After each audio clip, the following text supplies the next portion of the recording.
Krishna Shankar Guru Hari Ram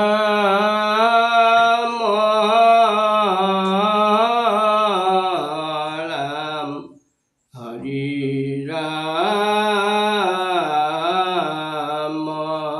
Ram Hari Ram Shri Krishna Jai Mukta Vinishviyangpati Padaponi Nanda Jamastaya Samasta Mastakamanning Kuruganti Sebase Tane Bhaktan Pitansa Bhaktimapi Tang Bhaktan Priyangsi Haring Bande Santamarte Hanu Divasang Nitang Saranang Bhaje Hari Rama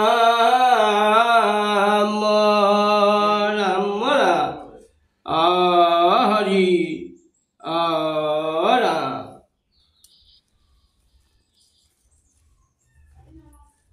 নামঘোষাৰ 11 আৰু 12 number জোকা ঘোষাৰ ব্যাখ্যা 11 number জোকা ভাষা 11 number জোকা ঘোষা হ'ল এই সকল শাস্ত্ৰ পঢ়িলে শুনিলে কৃষি অনুষ্ঠান সকলে কৰিল নিৰাশা ঈশ্বৰ কৃষ্ণ তাহাঙ্ক সন্মুখ ভৈল আশা কৰি জনে পিঠি দিল আশা কৰি জনে পিঠি দিল যিসকলে কামনা ত্যাগ কৰি নিষ্কামভাৱে ঈশ্বৰ কৃষ্ণক ভজি সকলো আশা দূৰ কৰিছে সেইজন বেদ পুৰাণ তন্ত্ৰাদি সকলো শাস্ত্ৰ পঢ়ি শুনি পাৰ্গত হ'ল বুলি জানিব সিজনৰ নিৰাশা ঈশ্বৰ কৃষ্ণক সন্মুখ হয় অৰ্থাৎ তেওঁৱে ঈশ্বৰ কৃষ্ণক লগ পায় নাৰদীয় পুৰাণত অশোক মুনিয়ে সকলো শাস্ত্ৰ পঢ়ি শুনি নিষ্কামভাৱে ঈশ্বৰক ভজি সকলো আশা পৰিত্যাগ কৰি কৃষ্ণক পাইছে সতৰজতম তিনি গুণৰ বাহিৰ যি সেই নিৰাশা কৃষ্ণ আৰু ভকতে আশা ত্যাগ কৰি ঈশ্বৰ ভজনত যিজন কৃষ্ণক লগ পায় সেই নিৰাশা কৃষ্ণ এই মহত্বপূৰ্ণ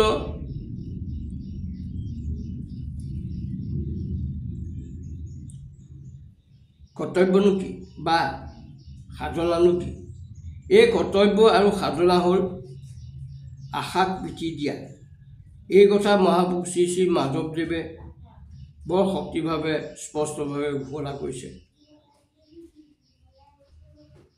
তেন ধৃতম শ্ৰুতম তেন তেন সৰ্বমনুষ্ঠিতম য়ানাশ্ৰম পৃষ্ঠতঃ কৃত্বা নৈৰাশ্যম অৱলম্বিতম আশা দুবিধ এবিধ হ'ল সংসাৰ সুখৰ পৰা আৰম্ভ কৰি স্বৰ্গ সুখলৈকে আৰু ইটোৰ পিছত সিটো সুখ পাম বুলি ভবা বা বাঞ্ছা কৰা ই তৃষ্ণাৰ ৰূপ ধাৰণ কৰে এটা তৃষ্ণা পূৰা হ'লে তাতকৈ এটা ডাঙৰ তৃষ্ণা পূৰণৰ ইচ্ছা হয় এটা কথা আছে তৃষ্ণৈ তৰুণায়তে সংসাৰত এটা বস্তু আছে যি সদায় তৰুণ হৈ গৈ থাকে সেই হ'ল তৃষ্ণা বা আশা দ্বিতীয় আশাটো হ'ল আধ্যাত্মিক উৎকৰ্ষ সাধনৰ দ্বাৰা ঈশ্বৰ সাক্ষাৎকাৰৰ প্ৰতি হোৱা আগ্ৰহ আৰু দৃঢ় নিশ্চয় অৰ্থাৎ ইহ পৰকালৰ আশা ভৰসা ত্যাগ কৰি ভগৱানৰ চৰণ দৰ্শনৰ আশা বঢ়োৱা সকলো শাস্ত্ৰৰ অভিপ্ৰায় এইটোৱে এতিয়া কথা হ'ল সাংসাৰিক আৰু স্বৰ্গসুখলৈ পিঠি দিলেনো কি পৰম লাভ কি পৰম প্ৰাপ্তি হ'ব নিৰাশা ঈশ্বৰ কৃষ্ণৰ সাক্ষাৎকাৰ শ্ৰীকৃষ্ণৰ জীৱনৰ বিশেষতা এইটোৱে যে য'তে য'তে সাংসাৰিক ভোগাৰ বা অধিকাৰ ভোগাৰ সুবিধা আহিল সেই সময়তেই শ্ৰীকৃষ্ণই সংসাৰৰ প্ৰতি পিঠি দিলে। দৈৱকীয়ে জন্ম দিলে, কিন্তু শ্ৰীকৃষ্ণই পিতা মাতাৰ পৰা বাৎসল্য সুখ নল'লে। ৰাধাৰ লগত প্ৰেম হ'ল, কিন্তু বৈবাহিক জীৱনৰ সুখ নল'লে। দুৰাচাৰী কংসক বধ কৰিলে, কিন্তু মথুৰাৰ সিংহাসনত নবহিল। এইদৰে যদি চোৱা যায়, তেন্তে প্ৰতিটো কথাত শ্ৰীকৃষ্ণই সংসাৰৰ সুখ বা অধিকাৰ ত্যাগ কৰিছে। সেইকাৰণে মহাপুৰুষ মাধৱদেৱে তেওঁক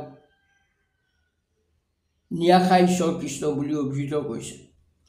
নিৰাশা ঈশ্বৰ কৃষ্ণক পাবলৈ হ'লে ভক্তসকলেও ঈশ্বৰ কৃষ্ণৰ গুণ নিজৰ জীৱনত আয়ত্ব কৰিবলৈ শিকিব লাগিব।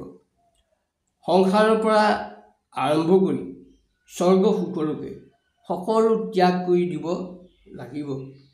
তেতিয়াহে শাস্ত্ৰ পঢ়াৰ, শুনাৰ, অনুষ্ঠান কৰাৰ যি মহাফল স্বৰূপ কৃষ্ণ দৰ্শন, সেয়া সাৰ্থক হ'ব। শাস্ত্ৰ মুখস্থ কৰি পণ্ডিত হোৱা এটা কথা, শাস্ত্ৰৰ মতে চলি কৃষ্ণক সাক্ষাৎ কৰা অন্য কথা। সংসাৰৰ প্ৰতি নিৰাশাৰে ঈশ্বৰ প্ৰাপ্তিৰ পৰম আশা পূৰণ কৰা দ্বিতীয় পন্থ হ'ল প্ৰকৃত পন্থ। মহাপুৰুষ মাধৱদেৱে আমাৰ পৰা এইটোৱে বিচাৰিছে। দ্বিতীয়জোপা ঘোষা। তাৰ আগতে সমূহ শ্ৰোতাসকলক অনুৰোধ কৰিছোঁ যে তেওঁলোকে আমাৰ এই নামঘোষা ব্যাখ্যাভাগী কেনে পাইছে নিশ্চয় কমেণ্ট কৰি জনাব, লাইক আৰু শ্বেয়াৰ কৰিব। শ্বেয়াৰ কৰিব এইকাৰণে যে আপোনাৰ দৰে আৰু 10জনেও এই ব্যাখ্যাভাগী শুনি তেওঁলোকৰ জীৱনত কিবা নহয় কিবা এটা লাভ হোৱাৰ আশাৰে নিশ্চয় শ্বেয়াৰ কৰিব। দ্বিতীয়জোপা ঘোষা। অপবিত্ৰ যিটো ৰাতি পবিত্ৰ হোৱে বা যদি, সমস্ত অৱস্থা আছে পায়া, কমল লোচন যিটো সুমৰে তাৰে সে শুদ্ধ, বাহিৰে ভিতৰে হুৱে কায়া।